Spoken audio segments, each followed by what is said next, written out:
bonjour à toutes et à tous, j'espère que vous allez bien. Alors aujourd'hui je vais réaliser cette recette qui est un hachis parmentier, courgettes, pommes de terre et jambon jambonneau. Donc là cette recette je vais la faire, moi je vais, vous voyez 10-4 portions, mais moi je vais la faire pour deux. Donc je vais diviser la recette parce que moi ça me suffit. Donc pour ça, alors moi j'ai trouvé... Puisqu'ils vous disent un jambonneau de 400 grammes, mais j'ai trouvé un petit jambonneau tout mignon. Donc ça, je vais le couper pour le mettre dans le bol. Donc là, j'ai coupé mon jambonneau, je le mets dans le bol. Et je vais venir le mixer.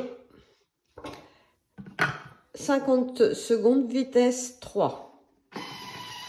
Donc juste, il me disait vitesse 3, mais j'ai mis à 3,5, vous voyez, pour quand même avoir bien un effiloché. Surtout que le jambonneau c'est assez ferme, donc 3 ça ne mixe pas assez pour moi. Donc là on va avoir terminé. Donc j'ai préparé un petit plat, moi celui-là ça me suffit pour deux. Alors on a mis, voilà, super, vous voyez il est super bien, donc 3,5 c'est bien. Donc moi là j'ai mis le jambonneau, mais je pense qu'avec un talon de jambon, voilà, tout ça, ça fait l'affaire aussi. Donc là je vais renverser dans mon plat. Voilà. Là, je réserve mon plat avec mon jambonneau. Je vais mettre les courgettes. Donc, j'ai mis une courgette. Moi, ça me suffit. Donc là, on insère le couvercle et le gobelet. Donc, je ne vais pas laver mon bol. 5 secondes, vitesse 5. Donc, 5 secondes, vitesse 5. On obtient ça. Donc là, je vais insérer mon fouet dans ma préparation. Voilà, je le tourne un petit peu pour le coincer. Je vais le faire descendre aussi avec la spatule. Donc, vous voyez, je vais m'aider pour bien tout faire descendre.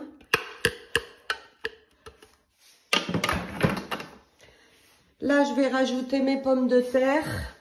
Donc, coupées en petits cubes. Hop. Donc, c'est 600 grammes de pommes de terre. Hein. Moi, j'en ai mis un peu moins aussi. Donc là, on va saler.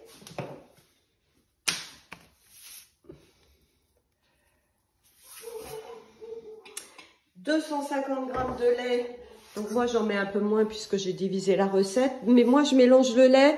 Je mets du lait et je mets de la crème liquide aussi. Je préfère, c'est un peu comme la purée. Donc, voilà, je préfère mettre de la crème. Donc, j'ai mis 70 grammes de lait et le reste en crème. Ensuite, 20 grammes de beurre. Mais moi, c'est 10 grammes. Vous pensez à tout diviser quand vous divisez.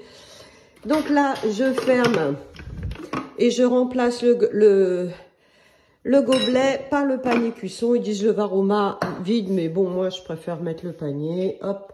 Et là, c'est parti pour 30 minutes, 95 degrés. Et on tourne le sélecteur jusqu'à 1. Donc là, ma cuisson est terminée. Pensez à vérifier quand même que ce soit bien cuit. Hein. Vous voyez, là, vous voyez, je vois que c'est bien cuit. Donc là, préchauffez votre four à 180 degrés. Alors, terminé. Donc là, on va mélanger 2 minutes, vitesse 3. Alors, c'est juste que là, je veux faire tout descendre, en fait. Que tout soit mini. Voilà, cette petite purée de courgettes. Hop. Et donc, vitesse 3, 2 minutes. Voilà le résultat. Je vais retirer le fouet. Donc, vous goûtez, hein, voir si c'est assez assaisonné. Donc là, je vais venir couvrir donc, ma purée. Alors, attention pour la purée. Hein, si vous voulez... qu'elle soit moyenne, moi, comme j'aime. Si vous la voulez moins liquide, donc faut mettre moins de lait, hein, parce que la courgette en plus ça rend de l'eau. Donc à vous de voir. Au départ, vous pouvez en mettre moins. D'ailleurs, j'en ai mis moins parce que j'avais mis un peu plus de pommes de terre. Donc ça, après, vous pouvez toujours le rajouter après. Hein, donc c'est toujours mieux de en mettre moins. Moi, j'en mettrai moins. Donc là, voilà. Donc là, je l'ai goûté, hein, la purée, elle est très bonne. Donc là, en fait, j'ai fait de la chapelure avec de la biscotte. Hein, j'avais des biscottes, donc vous les mixez. Sinon, du pain rassis aussi, c'est toujours mieux de faire votre chapelure vous-même.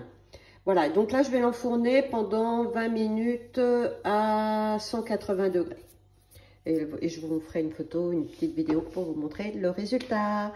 J'espère que cette petite vidéo vous a plu et vous a aussi donné envie de la réaliser. Et à bientôt pour d'autres recettes.